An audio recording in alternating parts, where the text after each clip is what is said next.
दर्शकों, आपको हमारा चैनल पसंद आता है तो सब्सक्राइब करें, लाइक करें, शेयर करें, कमेंट जरूर करें। अगर पुरानी व्यवस्थाओं को तुम दोबारा लाओगे तो ऐसी स्वतंत्रता से कोई लाभ। डॉक्टर बाबा साहब अम्बेडकर ने कहा था कि जब देश आजाद होगा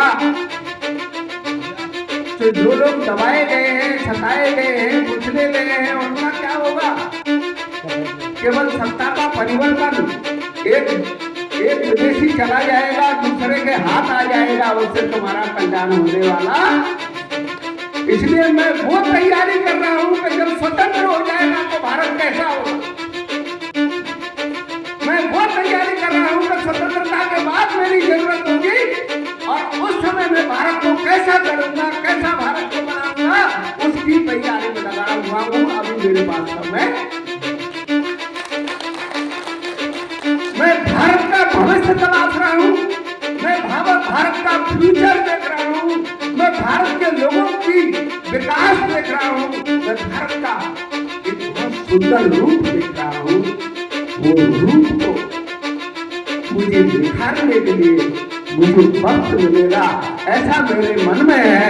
इसीलिए मैं आज से ही तैयारियां, स्वतंत्रता मिल जाए लेकिन उसका उपयोग हम कैसे करें, ये बहुत नमस्कार दर्शकों, मैं हूं अमित बोरसन और आप देख रहे हैं रेंजर टीवी इंडिया, ना धर्म ना जात, केवल सत्य के साथ। दर्शकों, आज हम उपस्थित हैं राजा कनिष्ठ सिंह नगरी मथुरा में स्थित रिफाइनरी नगर में एम्प्लॉय क्लब पर, जहां पर आज एक बैठक का आयोजन किया जा रहा है बुद्धिस्टों और बौद्ध भिक्षुओं के द्वारा, जो कि विषय है महाबोधि महाविहार मुक्ति आंदोलन। और इस बैठक को हम अपने चैनल के माध्यम से आपको दिखाने जा रहे हैं। और आज का जो हमारा प्रस्तुति आपको पसंद आए तो लाइक करें, शेयर करें, कमेंट करें, सब्सक्राइब जरूर करें, जिससे कि हमारा चैनल आगे बढ़ सके और हम भारत देश का संविधान लागू करवा सकें और भारत देश को विकसित, खुशहाल और दुश्मनों से सुरक्षित रख सकें। तो लेके चलते हैं इस आज की बैठक में। भंते अनिरुद्ध मणि जी को और भंते शिव सागर जी को, साथ में भंते आनंद रतन जी, भंते लोकपाल नाग जी और भंते सत्यप्रिय जी भी कृपया मंच पर पधारें। भंते।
बंदी थोड़ा इधर देखते हुए, हाँ ऐसे फोटो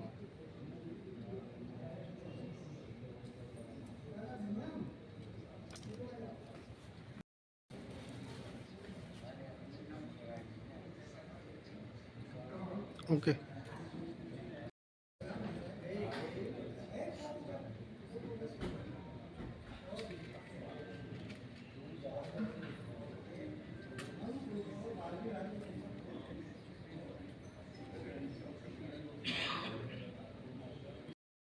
लेके खड़ी हो।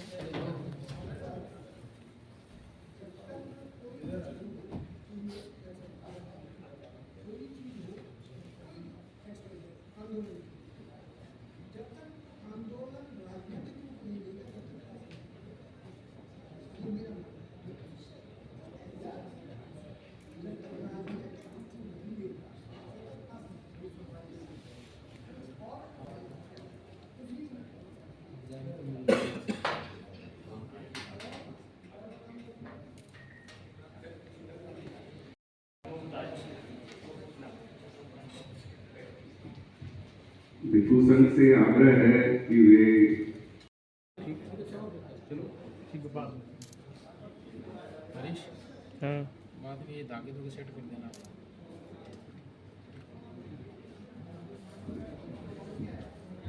विश्व रत्न बाबा साहब अम्बेडकर के चित्रण पर पुष्प अर्पित करने के लिए और माल्यार्पण करने के लिए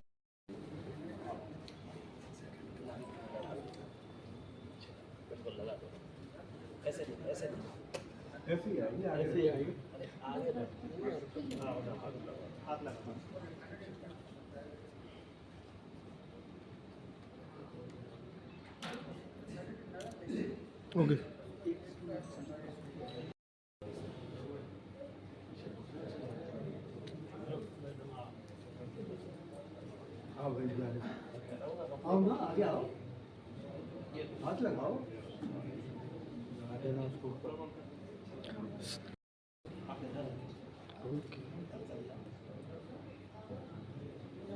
थैंक यू सर।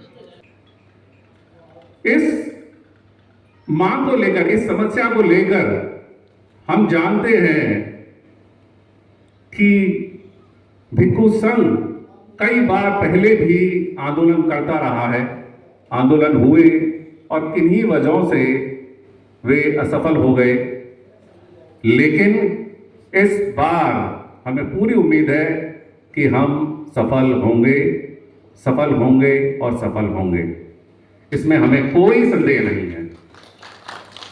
हम जो भारत से हमारे लोग जो बुद्धिस्ट बने, यहाँ से जो बौद्ध संस्कृति लेके गए, उन्होंने अपने संगठन बनाए विदेशों में, वो लोग विदेशों में आंदोलन चला रहे हैं।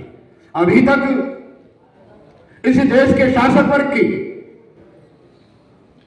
अभी उन्होंने सही तरीके से नोटिस नहीं भी लिया है। अगर नोटिस लिया होता तो शायद अब तक परिणाम आ गया होता। इस देश का प्राइम मिनिस्टर कहा जाते हैं नागपुर दीक्षा भूमि पर, और हमारे आदरणीय भंते जी सुरेश जी से आशीर्वाद देते हैं, लेकिन उन्होंने कोई भी शब्द महाबोधि विहार बुद्ध गया के आंदोलन के लिए एक शब्द भी नहीं कहा।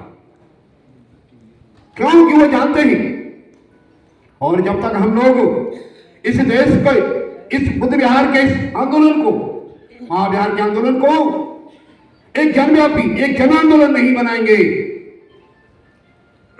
जन आंदोलन बनाएंगे जब ही हम इसमें सफल होंगे। नमन करता हूँ महोदय। ये मुद्दा क्या चल रहा है हमको दोहराने की जरूरत नहीं है, हम सब लोग भली भांति इससे परिचित हैं। तो प्रथम नमन उन सभी को जो आए मेहमान, द्वितीय दंडवत आपको जो सम्मुख श्रीमान। माता बहनों बेटियों को बंधन सत्कार, आयोजन की उपस्थिति में है सबका सत्कार। साथियों, एक छोटा सा गीत पढ़ूंगा, 2-3 मिनट का बस है, और जो महाबोधि विहार का जो आंदोलन चल रहा है इसी से जुड़ेंगे कि बहुजनों मिलकर बचा लो बुद्धि विरासत को, कि बहुजनों मिलकर बचा लो बुद्धि विरासत को, कि है संभाले भूमि भारत, है संभाले भूमि भारत, जिस तथागत को बहुजनों मिलकर बचा लो बुद्धि विरासत को, कि बहुजनों मिलकर बचा लो बुद्धि विरासत को, कि कुछ विधर्मी रच रहे हैं अतिक्रमण की साज से, कुछ विधर्मी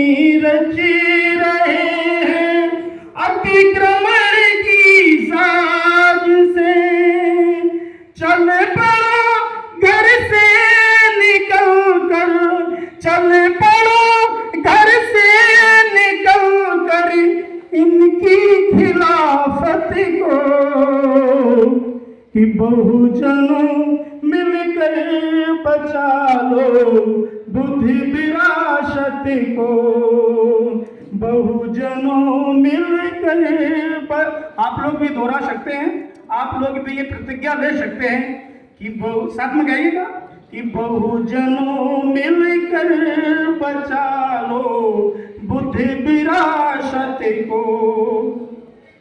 किस आमंत्रित करूंगा पूज्य भंते लोकपाल नाग जी को कि वो आए और बेहद ही कम शब्दों में अपनी बात रखें। मथुरा से आज जो आंदोलन महाबोधि मुक्ति विहार का जो चल रहा है उसकी सही में शुरुआत मथुरा से हुई है और परिणति जाके बुद्ध गया में हुई है। ये हमारे लिए बहुत इम्पोर्टेंट है, क्योंकि इसकी शुरुआत करने में मथुरा का हाथ तो है, लेकिन इसके लिए क्या करना चाहिए ये हर एक को मालूम नहीं। सही मायने में मैं डॉक्टर बाबा साहब के उस प्रसंग को लेने के लिए आपको जा रहा हूं, उस प्रसंग से मैं कुछ समझाना चाह रहा हूं आपको कि एक बार जब अमेरिका में डॉक्टर बाबा साहब अम्बेडकर जब अपना पढ़ाई का काम कर रहे थे, एजुकेशन का काम कर रहे थे, वहां से डिग्रियां ले रहे थे, उसी समय पर जाके लाला लाजपत राय वहां पर जाके उनको मिले और उन्होंने कही कि आप इतनी सारी डिग्रियां लेके अमेरिका में सुशोभित हो रहे हो, क्या इस ज्ञान का उपयोग अगर स्वतंत्रता के लिए हो तो कितना अच्छा हो जाएगा। आप हमारे स्वतंत्रता के आंदोलन में भाग लीजिए, आइए स्वतंत्रता के आंदोलन में आप लोगों को भाग लेना चाहिए। उस पर बाबा साहब क्या कहते हैं, ये बहुत अच्छी बात है आपकी कि मुझे स्वतंत्रता के आंदोलन में भाग लेना चाहिए, बहुत सुंदर बात कही है, लेकिन स्वतंत्रता मिल जाएगी तब उसका क्या करोगे। बाबा साहब का प्रश्न समझने की कोशिश कीजिएगा। आप सपोज कीजिए आपको स्वतंत्रता मिल गई, फ्रीडम मिल गया, उसका करोगे क्या। वो फ्रीडम अगर तुम मिल गया तो उस समय मेरी पहचान क्या होगी, मेरे वर्ग की पहचान क्या होगी, उसके अधिकार क्या होंगे, उसका जीवन क्या होगा, उसके साथ बर्ताव क्या होगा। अगर सही मायने में इससे अगर जीवन बदलता है और जीवन बदलने का साधन तुम पर है तो ही स्वतंत्रता में अच्छी तरह से हमें काम करना चाहिए। अगर पुरानी व्यवस्थाओं को तुम दोबारा लाओगे तो ऐसी स्वतंत्रता से कोई लाभ नहीं। डॉक्टर बाबा साहब अम्बेडकर ने कहा था कि जब देश आजाद होगा तो जो लोग दबाए गए हैं, सताए गए हैं, कुचले गए हैं, उनका क्या होगा। केवल सत्ता का परिवर्तन, एक विदेशी चला जाएगा, दूसरे के हाथ आ जाएगा, उससे तुम्हारा कल्याण होने वाला। इसलिए मैं वो तैयारी कर रहा हूं कि जब स्वतंत्र हो जाएगा तो भारत कैसा होगा। मैं वो तैयारी कर रहा हूं कि स्वतंत्रता के बाद मेरी जरूरत होगी और उस समय मैं भारत को कैसा करूंगा, कैसा भारत को बनाऊंगा, उसकी तैयारी में लगा हुआ हूं। अभी मेरे पास समय,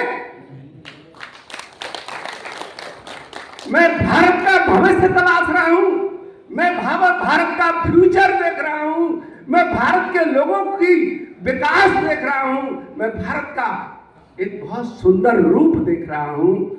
वो रूप को मुझे निखारने के लिए मुझे वक्त मिलेगा, ऐसा मेरे मन में है। इसीलिए मैं आज से ही तैयारियां कर रहा हूं। स्वतंत्रता मिल जाए लेकिन उसका उपयोग हम कैसे करेंगे, ये बहुत बड़ी। इस आंदोलन को जो बहुत अच्छी तरह से लीड कर रहे हैं आचार्य बनाचार्य जी हमारे बीच आ चुके हैं। सभी लोग तालियां बजा के उनका स्वागत कर सकते हैं। 3 बार साधुकार कर रहे हैं। साधु साधु साधु।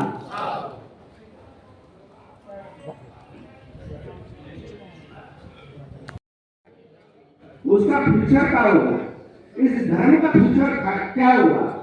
इसलिए डॉक्टर बाबा साहब अम्बेडकर सर्वस्व खो दे तो कोई बड़ी बात नहीं। आपके सम्राटों की विरासत है, आपके पुरखों की विरासत है। इसी के साथ मेरे शब्दों को विराम देता हूँ। सबका मंगल हो, सबका कल्याण हो। साधु साधु साधु। साथियों, आप लोगों के बीच में महाबोधि महाविहार के इस आंदोलन को, साथियों आप लोगों के बीच में हमारे डॉक्टर विलास खराज जी आ चुके हैं। एक बार जोरदार ताली बजाकर उनका स्वागत करिए। संघर्ष करो, हम तुम्हारे साथ हैं। डॉक्टर विलास संघर्ष करो, हम तुम्हारे साथ हैं। डॉक्टर विलास संघर्ष करो, हम तुम्हारे साथ हैं। तो कार्यक्रम के जो दो मुख्य वक्ता हैं डॉक्टर विलास खराज जी, डॉक्टर विलास खराज महमूद प्राचार्य जी आ चुके हैं। एक बार जोरदार तालियां बजाकर उनका स्वागत किया जाए। पहले वहाँ पे पहुँचाइए सर, पहले वहाँ पे सर मंच की तरफ मंच की शोभा बनाएं सर प्लीज।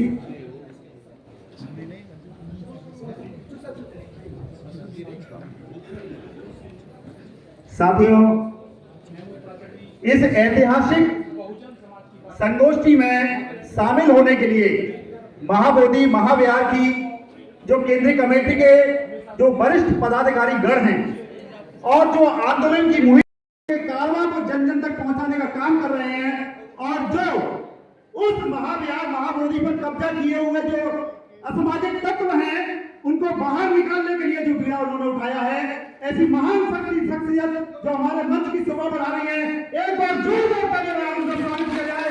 और सभी लोग इस हॉल को बाबा साहब अम्बेडकर, बाबा साहब अम्बेडकर,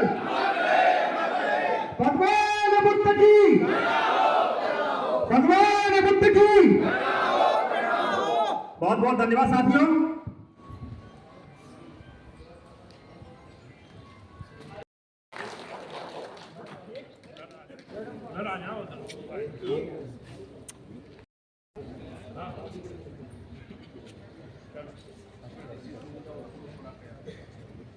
ना उसमें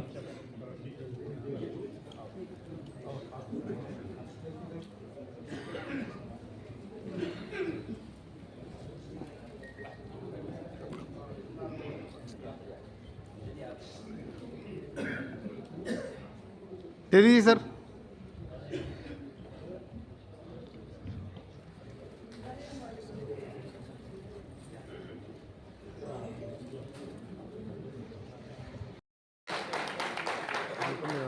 बाबा साहेब अम्बेडकर महाबोधि विहार को मुक्त करो, मुक्त करो, मुक्त करो, महाबोधि विहार को मुक्त करो, मुक्त करो, मुक्त करो, महाबोधि विहार को मुक्त करो, मुक्त करो, मुक्त करो। सभी पुनः आगंतुकों का बौद्ध नगरी मथुरा में हार्दिक अभिनंदन है। साधु साधु साधु। स्वागत कीजिए तनवीर अहमद जी।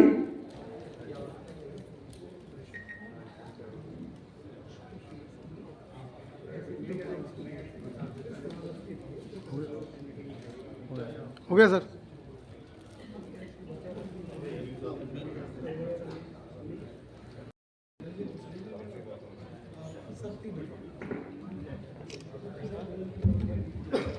पूज्य भिक्खु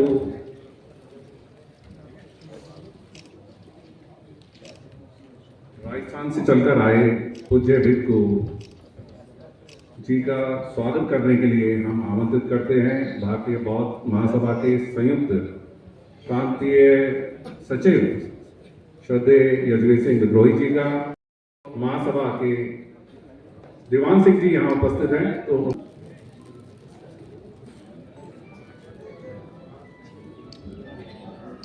आज की संगोष्ठी की अध्यक्षता कर रहे पूज्य भिक्खु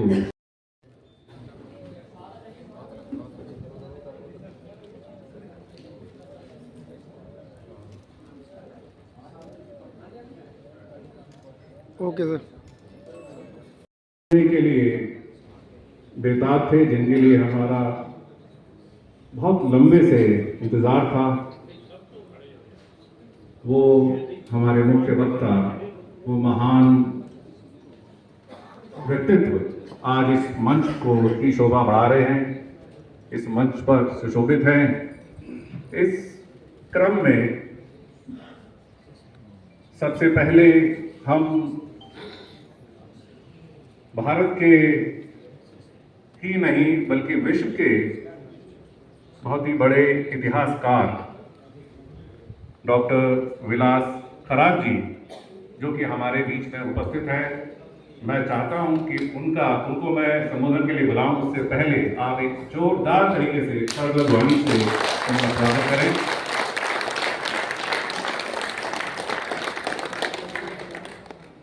सर, आप आएं और हमें संबोधित करें। Now stage is yours, please doctor Vilas Kharat ji. ये थोड़ा पीछे और हो जाओ या उधर हो जाओ।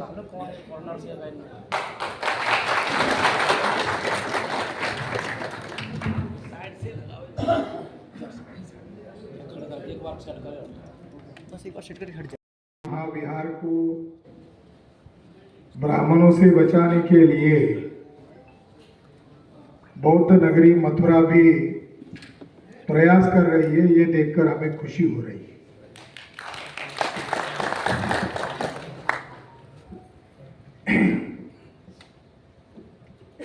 महाबोधि महाविहार लिबरेशन की जो मूवमेंट है, ये 1895 को शुरुआत हुई। लंदन के एक मैगजीन में 1860 में इसकी दुर्दशा का वर्णन छपकर आया कि ये जगह एक समय में दुनिया का सबसे बड़ा सेंटर था, आज ये खंडर बन गई है। ऐसा नहीं कि उस जगह को हमेशा के लिए इग्नोर किया जाता था। और 1895 में जो कोर्ट केस हुआ तो उसमें ये बात सबूत के आधार पर सामने आई कि 1757 में महंत ने उसके ऊपर कब्जा किया। जो लोग कहते हैं कि बहुत पुराना कब्जा था, 500 साल पुराना कब्जा था, ऐसा नहीं था। 1757 में कब्जा किया।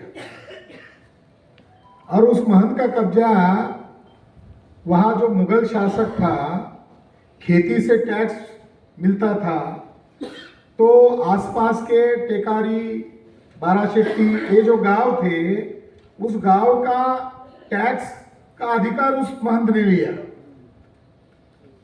मगर उस जगह का महाबोधि का वो मालिक नहीं था। तो ये लड़ाई, ये संगोष्ठी हम बुद्धिवादी लोगों के बीच में क्यों कर रहे हैं? इसके पीछे दो मकसद हैं। जैसा बोध गया ब्राह्मणों के कब्जे में जाने से बौद्ध धर्म खतरे में आ सकता है, उसी तरह मथुरा भी ब्राह्मणों के कब्जे में जाने वाला है। इसलिए मथुरा के बुद्धिवादी लोगों को टटोलने के लिए हमारे कुछ बुद्धिवादी मित्रों को कहा कि क्या मथुरा के लोगों को टटोलना नहीं चाहिए? ये संगोष्ठी है। कुछ बातें हैं जो हमारे भाइयों को बताना जरूरी है। 1893 में अनागारी धर्मपाल वहां गए, उन्होंने देखा, महसूस किया और उन्होंने एक संस्था का निर्माण किया। जो जगह खतरे में है उसी के नाम से संस्था बनाई। देखो वो अनागारी धर्मपाल का कितना बड़ा महत्वपूर्ण है योगदान है। जो जगह खतरे में है उसी के नाम से संस्था बनाई, महाबोधि सोसाइटी ऑफ इंडिया। और उसके अध्यक्ष बनाए श्रीलंका के मंस श्री मंगला जी, वो उसके सेक्रेटरी बने। और उन्होंने एक मैगजीन शुरू किया जिसमें अंग्रेजी में सारा वृत्तांत छापने लगे, ब्यौरा देने लगे, क्या हो रहा है, कैसे करना है। और फिर उन्होंने बुद्धिस्ट राष्ट्रों से संपर्क किया, या तो बुद्धिस्ट था ही नहीं कोई, तो उन्होंने बौद्ध देशों से संपर्क किया और यह तय हुआ कि अमेरिका में एक कॉन्फ्रेंस का आयोजन करते, इंटरनेशनल लेवल का धर्म परिषद का आयोजन करते। इंडिया से एक व्यक्ति गए थे, उनका नाम विवेकानंद था। बहुत ब्राह्मणों ने गालियां दी थी, कोई सम्मान के साथ नहीं भेजा था। जिन्होंने गालियां दी वही लोग आज कह रहे हैं कि विवेकानंद उस परिषद में गए और वहां मोदी की तरह भाई और बहनों कहा तो हीरो हो गए। हीरो तो धर्मपाल हुए, जिन्होंने महाबोधि महाविहार का मुद्दा इंटरनेशनल पटल पर खड़ा किया। उनको दबाने के लिए विवेकानंद को आगे किया। 1895 में महंत केस हार गया, तब बंगाल के एक ब्राह्मण ने विवेकानंद को पूछा कि तुम्हारा धर्मपाल के बारे में क्या राय है, वो तो केस जीत चुके हैं। तो उस ब्राह्मण को, विवेकानंद कोई ब्राह्मण नहीं थे, वो कायस्थ थे, तो सामने वाला जो ब्राह्मण है, बंगाली ब्राह्मण, उसको जवाब देते हुए विवेकानंद ने लिखा कि थोड़े दिन रुको, जिस देश से धर्मपाल आए हैं उस देश में हम ब्राह्मण धर्म की स्थापना करेंगे। इतनी घृणा। तो ब्राह्मण हमेशा दूसरे के कंधे पर काम करते रहते हैं। मोदी कोई ब्राह्मण नहीं है, मगर उसके कंधे पर रखकर काम कर रहे हैं। पटेल कोई ब्राह्मण नहीं थे, उनके कंधे पर रख के शो किया गया। गांधी कोई ब्राह्मण नहीं थे, गांधी तो तीसरे वर्ण के थे। तो असली हीरो हमारे धर्मपाल थे, अनागरिक धर्मपाल। जब वो परिषद संपन्न हुई, वापस आते समय वो जापान के टोक्यो शहर में गए और पहले ही मामला तय कर लिया था कि आपको हमारे तरफ आना है, हम आपको 18 फीट ऊंची बुद्ध की मूर्ति भेंट करेंगे, उसके साथ हम एक कवरिंग लेटर देंगे। और उसकी अनुमति उन्होंने वायसराय से ले ली, जहाज के रास्ते से वो मूर्ति लाई और उस महाबोधि महाविहार के मेन जो टेम्पल है उसके सेकंड फ्लोर पर उस मूर्ति को रखना था। ये बात महंत को पता चली, वो अपने गुंडे के साथ आया और 40 लोग वो समारोह में थे। सुमंगला जो भंते जी थे, साथ में अनागरिक धर्मपाल की माता भी थी। तो बुद्ध की मूर्ति का अवमान किया, पूजा की सामग्री को पैर से लतड़ा गया, दूर फेंका गया और अनागरिक धर्मपाल को चोट पहुंचाई गई। उसके केयर टेकर, उस जगह के केयर टेकर कोलकाता सरकार के ब्रिटिश लोगों के द्वारा नामित, एक का नाम भट्टाचार्य था और एक दूसरा एक ब्राह्मण था।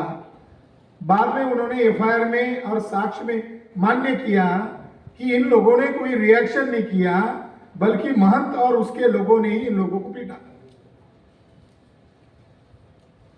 तो उनकी पूजा पद्धति में विघ्न डालने के कारण, बुद्ध प्रतिमा का अपमान करने के कारण, जानलेवा हमला करने के कारण आईपीसी की विभिन्न धाराओं के तहत जयपाल गिर, महंत गिर, देवल गिर, ये जो महंत ब्राह्मण थे, इनके खिलाफ 1895 को केस शुरू हुआ। महंत को पूछा गया कि तुमने इनके पूजा पद्धति में डिस्टर्ब क्यों किया, तुम्हें यह अधिकार किसने दिया?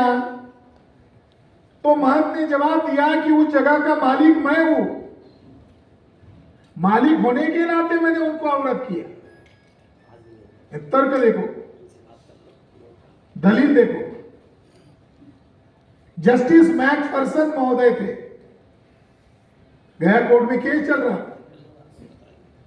उन्हें कोर्ट में पूछा गया कोई ताम्रपत्र तुम्हारे पास है, तुम इस जगह के मालिक हो, कोई अभिलेख तुम्हारे पास है, तुम्हारे बाप दादा को दिया हुआ, ये जगह के मालिक तुम हो? तो महंत उस जगह का मालिक है, ये सिद्ध नहीं कर सका। उल्टा महंत को ये पूछा गया कि बुद्ध से तुम्हारा क्या नाता है? तो महंत ने जवाब दिया, बुद्ध हमारे भी है। तो उन्होंने कहा कैसे तुम्हारे हैं?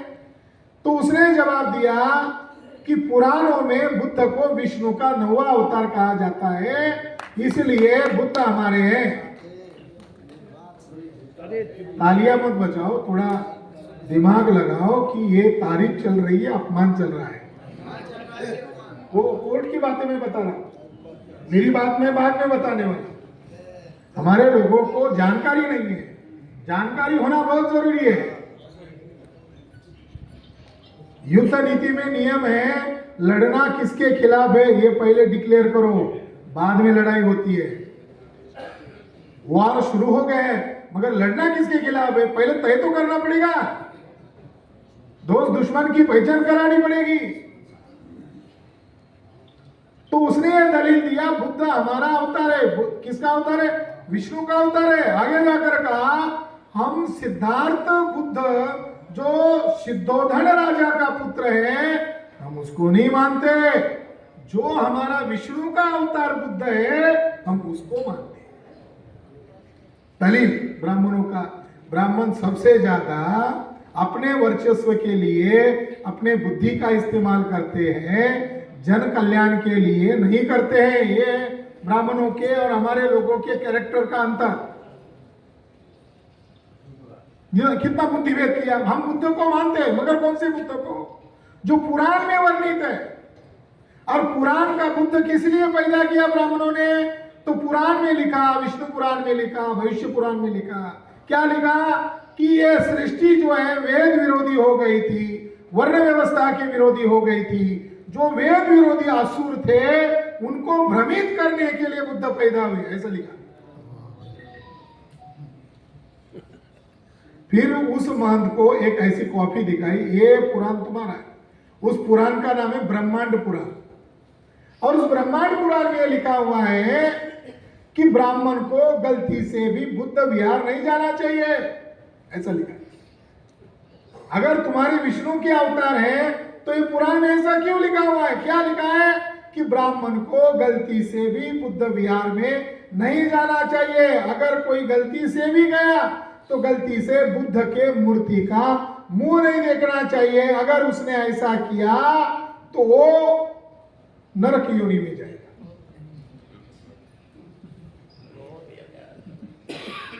तो ब्राह्मणों को कहा कि आपने इतनी घृणा क्यों किया? अगर ये आपका है तो ब्राह्मण जवाब नहीं दे पाए।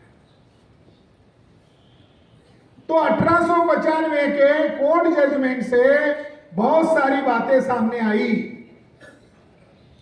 उसमें यह बात सामने आई कि यह विहार बौद्धों का है, इसका ब्राह्मण सत्यानाश करना चाहते हैं। ऐसा ही सत्यानाश उन्होंने ओडिशा राज्य में जगन्नाथपुरी जो मंदिर है, यह पहले बौद्ध विहार था, इस पर ब्राह्मणों ने कब्जा किया और उसको डिस्ट्रॉय करके आज उनका अड्डा बना हुआ है। ऐसा उस महाबोधि केस में दर्ज है यह बात। उस जजमेंट में यह भी बात सामने आई कि बौद्धों के 4 प्रमुख स्थलों पर ब्राह्मणों ने कब्जा किया। केदारनाथ, बद्रीनाथ, ये जो शंकराचार्य के जो 4 धाम कहे जाते हैं, अब महाबोधि केस में ये बात ऑन रिकॉर्ड सामने आई कि ये जो सारे जो 4 धाम थे, ये धाम शब्द धम्म से ही बना हुआ है। ये ब्राह्मणों ने कब्जा किया, ये बात सामने आई। और उसमें ये कंक्लूड, ये मैसेज दिया गया, ये बात सामने आई कि ब्राह्मणों ने ऐसा क्यों किया। तो उसमें यह लिखा हुआ है, बौद्ध धर्म के खात्मा करने के लिए ब्राह्मणों ने हिंसक अभियान किया, बौद्ध भिक्षुओं का कत्लेआम किया और हिंसा के माध्यम से उन्होंने दहशत पैदा करके मूल बुद्धिस्टों को हिंदू बनाया। ये जजमेंट में लिखा हुआ है। अगर 1895 का जजमेंट का वर्तमान में संदर्भ निकाला जाए तो शेड्यूल कास्ट के लोग बौद्ध है पता चलता है, आदिवासी लोग बौद्ध है पता चलता है, अहीर लोग, कुर्मी लोग, ओबीसी लोग बौद्ध है पता चलता है। यहां तक कि ब्राह्मणों ने बौद्धों के खिलाफ हिंसक अभियान किया। जो स्तूप होते थे छोटे बड़े मध्यम आकार के, तो कुछ स्तूपों को घिसा गया, एकदम साफ किया गया, उसके ऊपर बुद्ध की आकृति थी, और निकाल दिया गया और उसको शिवलिंग के तौर पर प्रस्तुत किया गया। ये लिखा हुआ है 1895 के जजमेंट में, ये सबूत के आधार पर लिखा गया है कि जो शिव मंदिर कहते हैं उसमें जो शिवलिंग होता है वो स्तूप होता था, जो बौद्धों का पवित्र स्तूप होता था, उसको ही बिगाड़कर शिवलिंग बनाया। परिवर्तन दिन है, उस दिन बहुत सारे लोग वहां जुटते हैं। अगर ये मानते हैं तो ठीक है, नहीं तो 2 अक्टूबर के दिन हम आरएसएस के हेडक्वार्टर पर लाखों की संख्या में मोर्चा लेकर जाएंगे। हमें हमारे अधिकार अगर नहीं मिलते हैं तो हमें, और मनुस्मृति का दहन करके बाबा साहब डॉक्टर भीमराव अंबेडकर ने हमारा भारत का संविधान बनाया। ये निचोड़ है सभी हमारे महापुरुषों की सोशल मैसेज का, और वही हमारे प्रियम्बल में आता है। जो संविधान का प्रियम्बल है ना, आप लोग पढ़ लो। तो पुराने समय में इतने सारे महापुरुष आए जिन्होंने मनुवाद को चैलेंज किया, लेकिन जो लेटेस्ट सबसे बड़े जो मनुवादी मानसिकता को चैलेंज देने वाले हमारे देश में आए पिछले कम से कम 200 साल से, वो बाबा साहब डॉक्टर भीमराव अंबेडकर थे। और इसीलिए सबसे ज्यादा अगर मनुवादियों को किसी से चिढ़ है, बनते जी, परेशानी या तो है, इंटरव्यू करवा दीजिए, या तकलीफ ये है, आवाज आ रही है थोड़ी सी। चलो तो आप करो, उनको करने वो भी जरूरी है। अरे तो डिस्टर्ब हो रहा है। नहीं तो तुम का आएगा यार बीच में अरेंजमेंट। हाँ यार, उधर साइड से ले जाओ। दुख है, तकलीफ है, परेशानी है, और सबसे ऊपर खतरा है, तो बाबा साहब डॉक्टर भीमराव अंबेडकर के संविधान से है। और इसीलिए आप लोग देख रहे हैं कि वापस मनुस्मृति लाने के लिए बाबा साहब डॉक्टर भीमराव अंबेडकर का संविधान जलाया जा रहा है, बार बार जलाया जा रहा है। दिल्ली से आया, घूमने से आया, वो क्यों जलाया जा रहा है? क्योंकि इसमें इतनी ताकत है कि सभी को इज्जत, न्याय, बराबरी और बंधुता दे सकता है। अब मैं आप लोगों के सामने, और मथुरा बहुत ही ऐतिहासिक जगह है, मैं वो शाही ईदगाह जो है यहां की वो केस कर रहा हूं।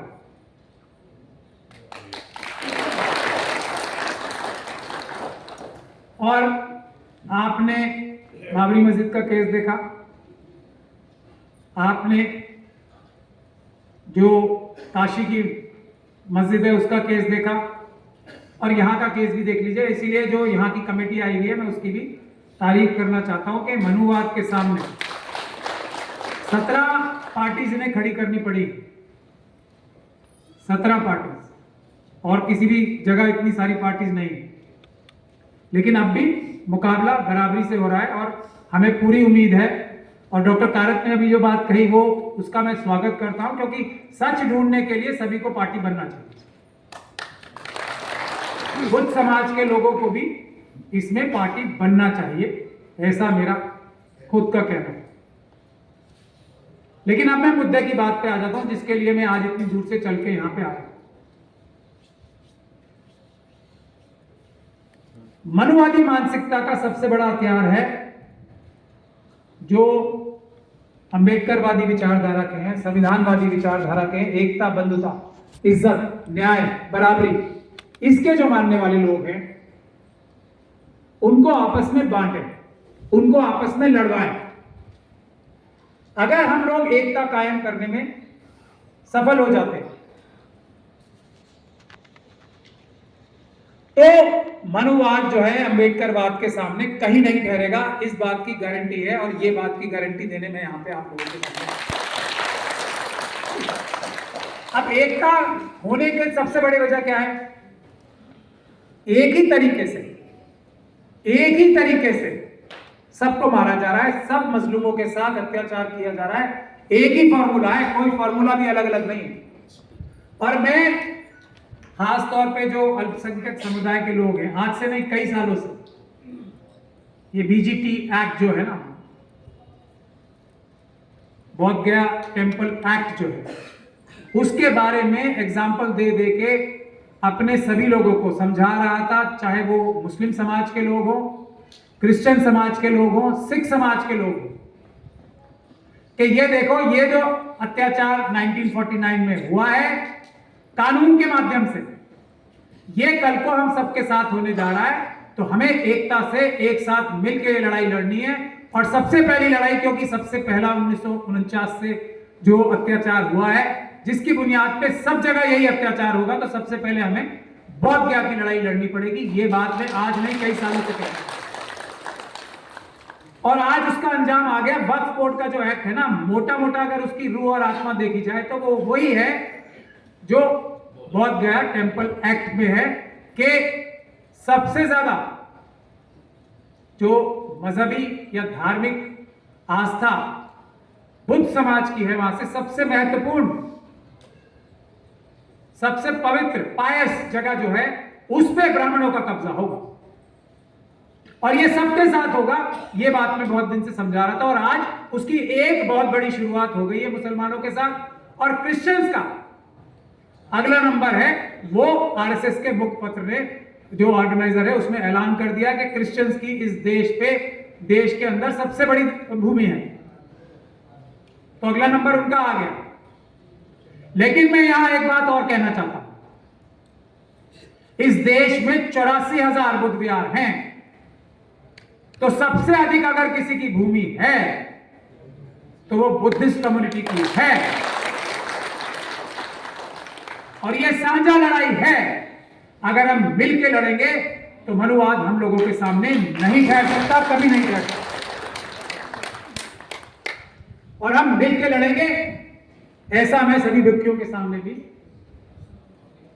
मैं वादा भी करता हूं। और क्योंकि आज, और इसमें भी बहुत बड़ी चाल है, आज बुद्धिस्ट समाज की संख्या, जनसंख्या कम नजर आती है नहीं, नजर आती है सेंसस के माध्यम से, उतनी कम नहीं है, लेकिन फिर भी नजर कम आती है। तो इसलिए कम से कम सभी माइनॉरिटी के लोगों की, मुस्लिम समाज के लोगों की, सिख समाज के लोगों की, क्रिश्चियन समाज के लोगों की यह जिम्मेदारी है कि हम अपने बुद्धिस्ट भाइयों के लिए लड़ाई में उनसे आगे खड़े हो, पीछे नहीं, आगे खड़े हो। और उसी के साथ साथ जो ट्राइबल कम्युनिटी है, उसके साथ भी, अगर सबसे बड़े अत्याचारों में से किसी के साथ अत्याचार हुआ है तो वो ट्राइबल समाज के साथ, शेड्यूल कास्ट कम्युनिटी के साथ। उसके बाद अगर बुद्धिस्ट समाज को छोड़ दिया जाए तो मुस्लिम, क्रिश्चियन और सिख समाजों के साथ, इन बुद्धिस्ट समाज, ट्राइबल समाज और शेड्यूल कास्ट समाज के बाद मुस्लिम के साथ हुआ है, उसके बाद क्रिश्चियन के साथ हुआ है, उसके बाद सिखों के साथ हुआ है। ये सीक्वेंस है। तो जिसके साथ सबसे बड़ा अत्याचार हो रहा है, उसकी हिफाजत करना हम सबका सबसे बड़ा फर्ज है, ये हमें मान के चलना चाहिए। तो इसीलिए बोध गया टेम्पल जो एक्ट है, उसको पहले नंबर पे रख के, दूसरे नंबर पे हम वक्फ जो ये एक्ट आया है 2025 का, दोनों का मिलकर आंदोलन होगा। और मुस्लिम समाज से मैं ये गुजारिश करूंगा कि ये वक्त है बुद्धिस्ट समाज के अपने लोगों को दिखा दें कि आपकी इस लड़ाई में जो कि हक है, इंसाफ है, उसमें हम आपके आगे आगे रहेंगे, आपके पीछे नहीं रहेंगे। इस बात की मैं गुजारिश करने दिया था। अब कानूनी लड़ाई की बात कर लेते हैं। हमारे अपने बाबरी, हमारा बिक्कू यहाँ मौजूद है आदरणीय, हमारा अपनी जो धार्मिक स्थलों की लड़ाई का एक बहुत बड़ा जो हमें एक्सपीरियंस मिला है कि ये केस ठीक से नहीं लड़े जाते, और इसीलिए मैं मथुरा शाही ईदगाह का नाम ले रहा हूं। ये केस लड़े नहीं जाते ठीक से। ऐसा नहीं है कि सुप्रीम कोर्ट और हाई कोर्ट के जज एकदम न्यूट्रल हैं, एकदम नहीं है, बिल्कुल। मुझे ये कहने में मैं झूठ बोलूंगा अगर मैं ये कहूं,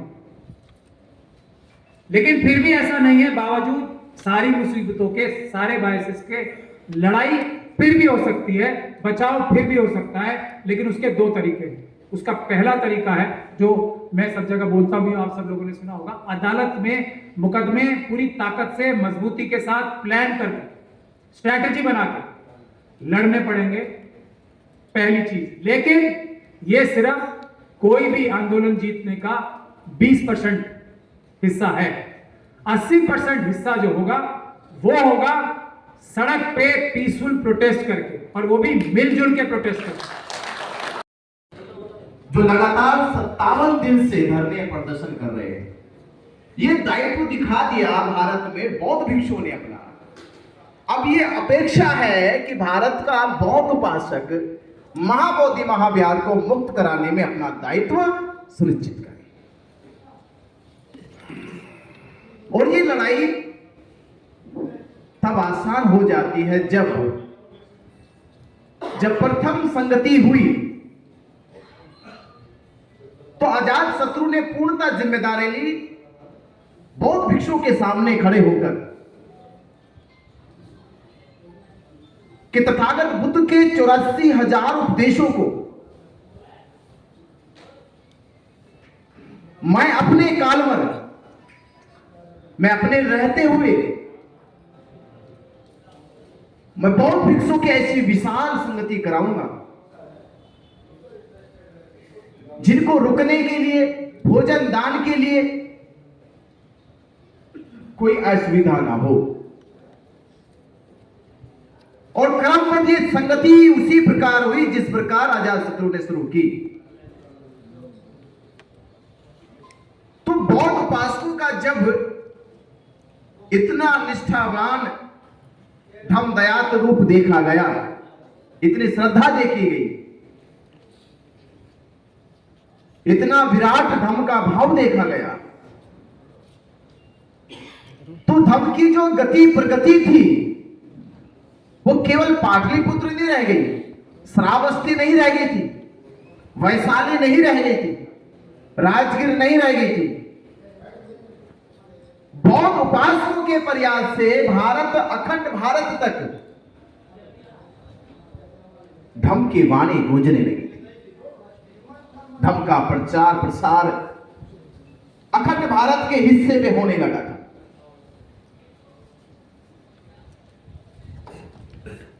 महाबोधि महाविहार, कभी कभी तो ऐसा लगता है कि केवल एक विहार है, ये एक विहार है। ये विहार मात्र नहीं है कि एक विहार है। मैं एक लाइन कह रहा हूं आपको, एक बड़े दार्शनिक ने कहा कि किसी समाज को अपना अस्तित्व बचाने के लिए क्या करना चाहिए। समाज बना तो उसे अस्तित्व बचाना चाहिए, और समाज अपना अस्तित्व ना बचा सके फिर वो समाज ही नहीं है। तो समाज को अपना अस्तित्व बचाना है, उसे क्या करना चाहिए, तो उसे 4 चीजों का ख्याल रखना चाहिए और 4 चीजों को स्थापित करना चाहिए। शिक्षा, संस्कार, संगति, शिक्षा, संस्कार, संस्कृति और सभ्यता। जिस समाज के पास बचाने का दायित्व समाप्त हो जाता है, जो समाज अपनी शिक्षा को नहीं बचा सकता, संस्कारों को नहीं बचा सकता, अपनी संस्कृति को नहीं बचा सकता, अपनी मूल सभ्यता को नहीं बचा सकता, इसका अर्थ यह है कि उस समाज का पूर्णतः अस्तित्व भी समाप्त हो चुका है। तो फिर जिंदा रह के क्या करोगे? जब एक सामाजिक अस्तित्व ही समाप्त हो गया, तो मेरा भिक्षु रहना और आपका बौद्ध उपासक होना या अम्बेडकरवादी होना, ये मात्र ऐसी है जैसे प्लास्टिक के खेल खिलौने। ये बात उतनी दिखाई देगी, बस ये देखने को तो लगेगी कि हाँ इंसानों की शक्ल में वो भिक्षु जैसा लगता है, ये बौद्ध उपासक जैसे लगते हैं, पर अस्तित्व उनका ऐसे जैसे प्लास्टिक के खेल खिलौने, उससे अधिक मात्र नहीं है। अगर आपको अपना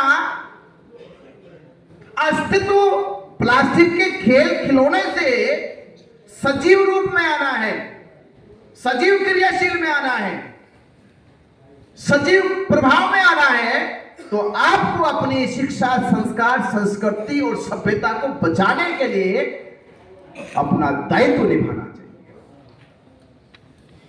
तब जाके तो लगेगा कि यहां समाज का अस्तित्व जिंदा है। और ये जिंदा करने के लिए तथागत बुद्ध ने जब पहला उपदेश सारनाथ में दिया, तो उस समय जो सीनियर बनते थे कौंडिन्य ने तथागत से कहा कि हे तथागत, आपने जो धम्म का अभी उपदेश दिया है, ये धम्म सदा सदा संसार के दुखों को मुक्त कर देगा, अंधकार मुक्त कर देगा। आपने ऐसा रहस्य खोज लिया है कि मनुष्य अब स्वयं ही अपने दुखों का निवारण कर पाएगा। पर तथागत, अगर एक मनुष्य इस धम्म के रहस्य को लेते हुए विलुप्त हो जाए, तो आने वाली पीढ़ी को ये दुख मुक्ति का मार्ग कैसे मिलेगा? तथागत, मेरा ये कहना है कि आप इसे आज बोल रहे हो और कल आप ना बोल पाए, तो हे तथागत, ये दुख मुक्ति का मार्ग आने वाले संसार के लिए कैसे मुक्ति का मार्ग रहेगा? तब तथागत ने सुझाव दिया, जो हम कह रहे कि विहार नहीं, इसकी नींव तथागत ने कैसे रखी? तथागत ने, तो तथागत ने कहा कि किसी मार्ग को सदैव बनाए रखने के लिए उसके 4 पिलर होते हैं। तथागत जो उपदेश सारनाथ में दे रहे हैं, वो कह रहे हैं जो उपदेश आज दिया गया है, ये सदैव संसार के लिए दुख मुक्ति का मार्ग बना रहे, उसके लिए 4 पिलर खड़े करने होंगे। पहला पिलर है धर्म स्थल खड़ा करना होगा, पहले विहार खड़ा करना होगा। ये खोज कहां से हुई? क्योंकि धर्म स्थल जो होता है वो उसी प्रकार होता है जिस प्रकार ये पृथ्वी में एक मैग्नेट फोर्स है, एक ग्रेविटी फोर्स है, एक सृजनात्मक ऊर्जा है। तो हम जो भी अपेक्षा करते हैं वो इस पृथ्वी से करते हैं। तो जब धर्म के अनुसार बुराइयों का उन्मूलन किया जाएगा, बुराइयों के विनाश की बात होगी, तो वह मनुष्य धर्म स्थल खोजेगा, वह धर्म का विहार खोजेगा। जैसे प्यासा उस समय कुएं को खोजता था, नदी को खोजता था, तालाबों को खोजता था, उसी प्रकार दुखी मनुष्य और सहाय मनुष्य, पीड़ित मनुष्य धर्म स्थलों की खोज करेगा, क्योंकि वहां धर्म गुरु निवास करते हैं। अगर केवल गुरु को खोजने लग जाए तो गुरु नहीं मिलेंगे, पर हां ये संभावना है कि अगर धर्म स्थल खोज लिया जाए तो निश्चय कोई ना कोई गुरु भी मिल जाएगा। ये आसान हो गया।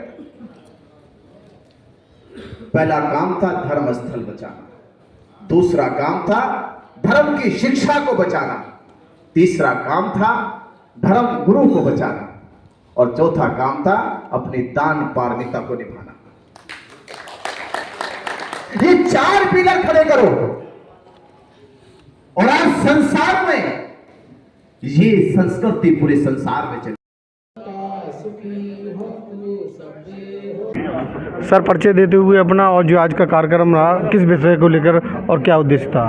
मैं अशोक कुमार बौद्ध, हेडमास्टर गोवर्धन में हूँ। आज जो हमारा गोष्ठी थी महाबोधि विहार बोध गया के ऊपर था। जिस गोष्ठी में हमारे बनते विनाचार्य जी, खराज साहब और जो हमारे मैम प्राचार्य जी आए थे, उन्होंने हमको समझाया है हम 12 मई की पूरी तैयारी के साथ 12 मई को 12 लाख लोगों के साथ बोध गया पहुँचने की कोशिश करेंगे। तो आपका क्या लक्ष्य है 12 मई के लिए? हमारा लक्ष्य है कि मथुरा से अधिक से अधिक लोगों को बस और ट्रेन के द्वारा पहुंचाने का लक्ष्य रहेगा। कितनी संख्या की मतलब लगभग हमारे मथुरा से अनुमानतः 10 बस तो जानी चाहिए। महाबोधि महाविहार मुक्ति आंदोलन को लेकर आप क्या कहना चाहेंगे और किस प्रकार से आप इस आंदोलन को आगे बढ़ाते हुए जो आंदोलन है उसको सफल किस रूप से सफलता के लिए आप क्या प्रयास करेंगे? देखिए, ये जो संगोष्ठी मथुरा में हुई है, ये इसी प्रयास को लेके हुई है कि महाबोधि महाविहार बौद्धों को मिलना चाहिए, जिस पर वर्षों से हिंदुओं का कब्जा है। जब हिंदू अपने स्थलों को बौद्धों को नहीं दे सकते तो फिर बौद्धों के स्थलों को कब्जाने का उनको कोई अधिकार नहीं है। तो ये प्रयास है मथुरा, क्योंकि मथुरा ऑलरेडी उनके कब्जे में चली गई है, जो कि मथुरा बौद्ध नगरी है, सर्वविदित है। तो मथुरा का ये प्रयास है कि जो बंते जी ने अपनी यात्रा शुरू करेंगे, 14 अप्रैल से शुरू कर रहे हैं वो,